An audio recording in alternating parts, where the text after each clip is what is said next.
There was a time when people defended Euphoria no matter how controversial it got. The nudity, the violence, the chaos, the uncomfortable scenes. Fans always said the same thing. It's supposed to be disturbing. It's realistic. You just don't get the art. But now, even longtime viewers are starting to say the show finally crossed a line it can't come back from. And the center of the backlash this time isn't just Sam Levinson, it's Sydney Sweeney. Because what started as criticism of Cassie's storyline has now turned into something way messier online. People aren't separating Sydney from Cassie anymore. They think the character is Sydney. And after the newest season dropped with bizarre podcast scenes, disturbing visual choices, and internet-breaking reactions, the backlash exploded harder than anyone expected. The craziest part? This isn't just random internet outrage anymore. Critics, former fans, TikTok creators, reviewers, and even people who defended the show for years are all asking the same question now. What exactly is Euphoria trying to become?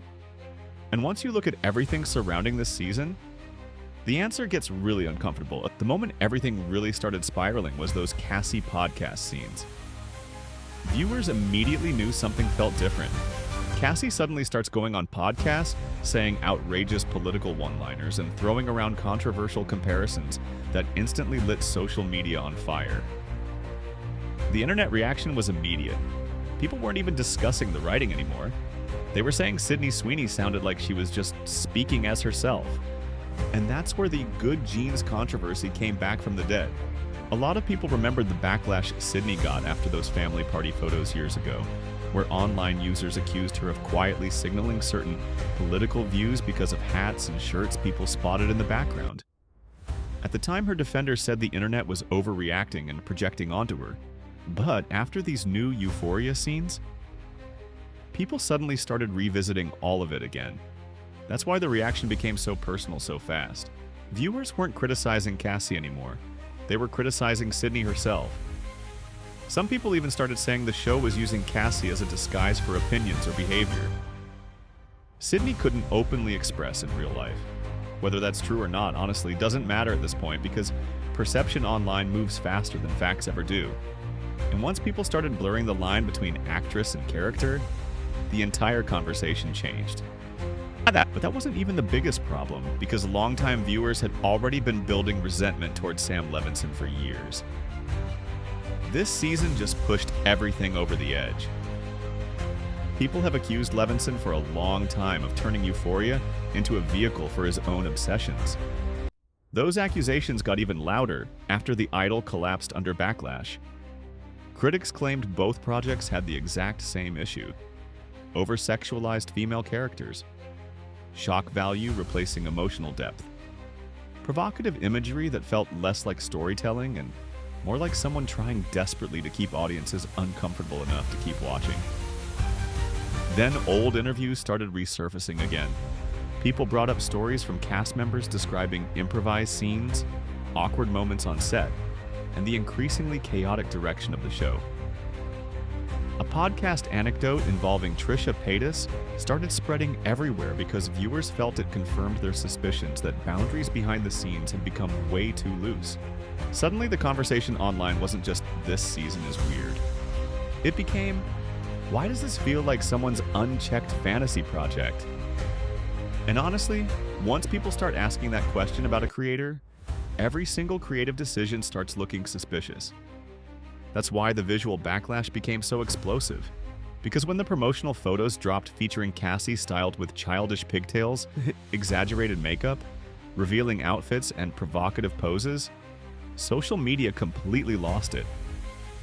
The pacifier imagery especially triggered massive outrage. People immediately accused the show of leaning into infantilized sexual aesthetics purely for attention. Some viewers called it disturbing. Others called it humiliating. A few people outright called it fetish content disguised as art.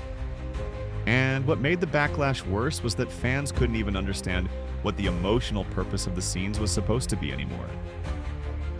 Earlier seasons of Euphoria were controversial too, but people could usually point to some emotional core underneath the chaos.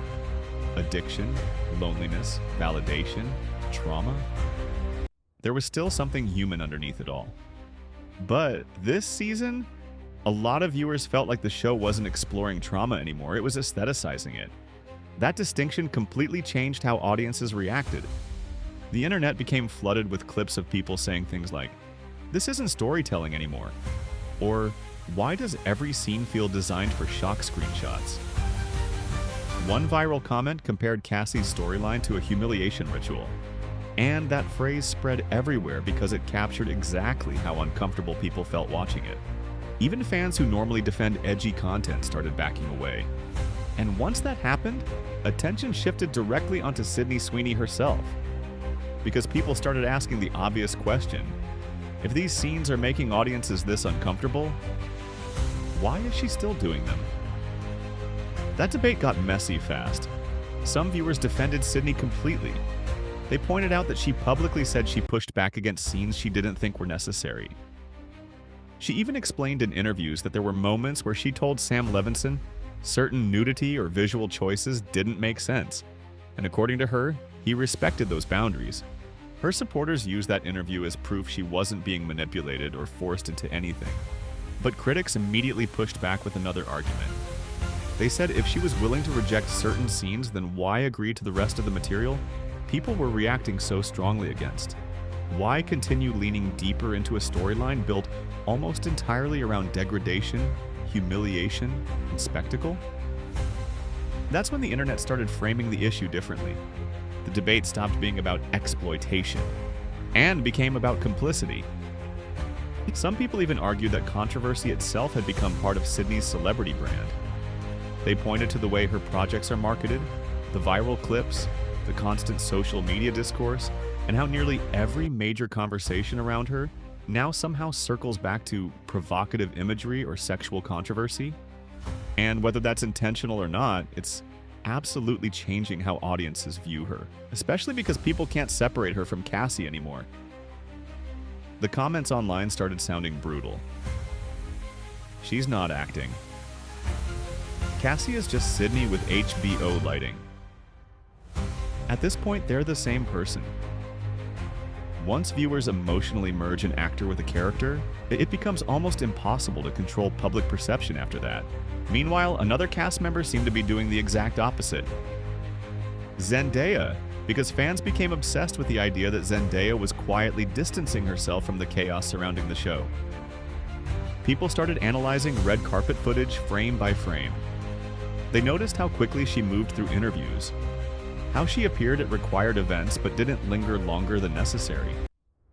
Some viewers even joked that she looked like someone fulfilling a contractual obligation rather than promoting a project she genuinely wanted to celebrate. And since the internet turns everything into conspiracy theories now, people immediately connected that behavior to rumors about behind-the-scenes tension surrounding production delays and creative disagreements. Suddenly, every tiny interaction became evidence. If Zendaya left an event quickly, people said she was avoiding Sam Levinson. If she looked tired during interviews, people claimed she hated the direction of the season. If she avoided discussing certain storylines, fans treated it like hidden confirmation. Something was wrong behind the scenes. Whether any of that is true almost doesn't matter anymore, because the perception itself became part of the story. And Zendaya wasn't the only cast member dragged into the speculation machine. The Alexa Demi rumors exploded too. One awkward-looking red carpet interaction between Sydney and Alexa instantly became viral proof that the actresses secretly disliked each other. The clip itself was harmless. Sydney walked over, hugged Alexa, complimented her outfit, and moved on. That was literally it. But online, people analyzed the hug like it was footage from a criminal investigation. They hate each other. That smile looked fake. Alexa looked uncomfortable. She barely hugged her back.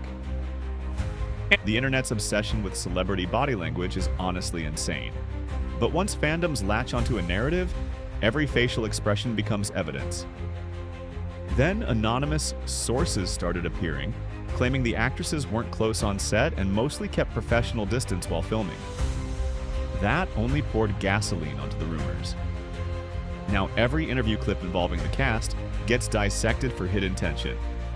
And the wild thing is, all this drama outside the show started becoming more entertaining to viewers than the actual show itself. That's usually a terrible sign for a series, because it means audiences are no longer emotionally invested in the story. They're invested in the controversy surrounding the production. And critics absolutely noticed that shift too. The reviews this season became brutal. A lot of critics said the emotional realism that made Season 1 feel powerful had completely disappeared. Earlier seasons felt raw, messy, painful, and believable. Even when the show was excessive, people still connected emotionally to the characters. But now, critics say the show feels hollow. One of the harshest complaints was that Euphoria seems trapped between glamorizing and condemning provocative lifestyles at the same time. The visuals are hyper-stylized and seductive, but the messaging constantly swings between fascination and disgust. Critics argued the show no longer understands what it's trying to say. That contradiction became one of the biggest complaints surrounding Cassie's storyline specifically. Reviewers accused the series of reducing female characters into spectacles of humiliation while pretending it was deeper social commentary. Others argued the camera itself often feels voyeuristic instead of empathetic. And once mainstream reviews started using phrases like misogynistic, creepy, and torture fantasy, social media backlash intensified even more. Because suddenly fans who already felt uncomfortable felt validated. One reviewer described the season as emotionally empty shock content disguised as prestige television. Another criticized the bizarre tonal shifts between addiction trauma, awkward comedy, fetish imagery, and exaggerated satire. And that tonal confusion really became the heart of the backlash. People used to leave Euphoria emotionally devastated. Now they leave confused. And honestly, that may be the biggest problem the show faces moving forward. Because audiences can tolerate controversial storytelling if they believe there's emotional truth underneath it. But once viewers start feeling manipulated instead of moved, the relationship between the audience and the show completely changes. That's why this backlash feels different from previous seasons. Earlier controversies felt like debates over artistic boundaries. This feels like viewers losing trust in the show itself. A lot of longtime fans now believe Euphoria became addicted to its own controversy. Every season had to go bigger, stranger, more provocative, more viral, more shocking.